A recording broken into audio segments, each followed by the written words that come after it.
নমস্কার মোসি আমি অরূপ।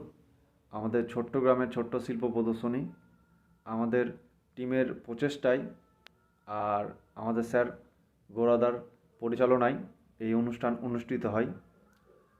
শুধু আর্ট এক্সিবিশন নয়, ড্রয়িং কম্পিটিশনও হয় এই অনুষ্ঠানে। এই অনুষ্ঠান মালদা জেলার আইও অঞ্চলের সৃজনী শহর গ্রন্থাগারে হয় সরস্বতী পূজার সময়।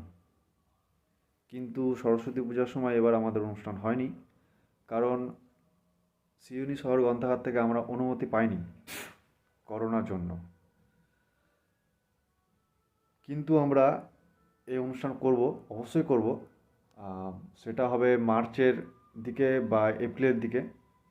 আচ্ছা, এতক্ষণ থেকে আমি অনুষ্ঠান করছি, তোমাদের জানিয়ে রাখি যে এই অনুষ্ঠানের নাম হলো কলা মহোৎসব। কলা মহোৎসব কবে থেকে স্টার্ট হবে, ড্রয়িং কম্পিটিশানে কী থাকবে, কত বয়স থেকে কত বয়স অবধি হবে, আর্ট এক্সিবিশন কবে থেকে স্টার্ট হবে, সব কিছু জানিয়ে দেবো। একটা ফুল ভিডিওর মাধ্যমে জানিয়ে দেবো, ফুল ডিটেলসে জানিয়ে দেবো।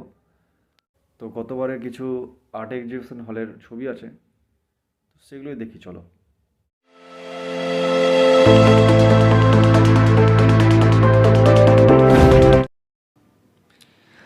এই আমাদের আর্ট এক্সিবিশন হল, তোমরা দেখতেই পাচ্ছ, বেশ বড় নয়। তোমরা যদি পার্টিসিপেট করো অবশ্যই বড় হয়ে যাবে। এটা আমার কাজ এক্সটেম্পোরারি করা। এটা নবীনের কাজ পেপার অন প্যাস্টেল। এটাও নবীনের কাজ পেপার অন চারকোল। এটা অরিজিৎ বন্ধুর কাজ, অ্যাবস্ট্রাক্ট ওয়ার্ক, ক্রিয়েটিভ কাজ করে।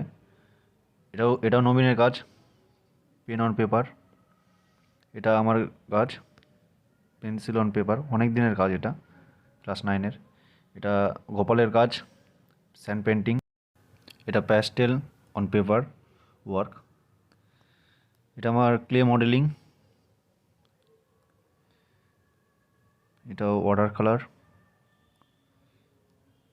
এটাও ওয়াটার কালার।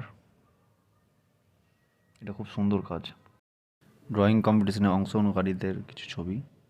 এটা ফার্স্ট গ্রুপ, এটা সেকেন্ড গ্রুপ। অনুষ্ঠান পরিচালনায় আমাদের গ্রুপে ছেলে বঙ্কিম। এটা সব থেকে বড়দের গ্রুপ, সিলেক্ট করছে এরা। এই গ্রুপে কোনো বয়সের সীমাবদ্ধ নেই।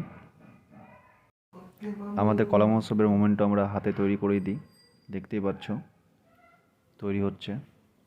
ভিডিওটি ভালো লাগলে সাবস্ক্রাইব করে দিও, শেয়ার করে দিও। দেখা হচ্ছে পরের ভিডিওতে।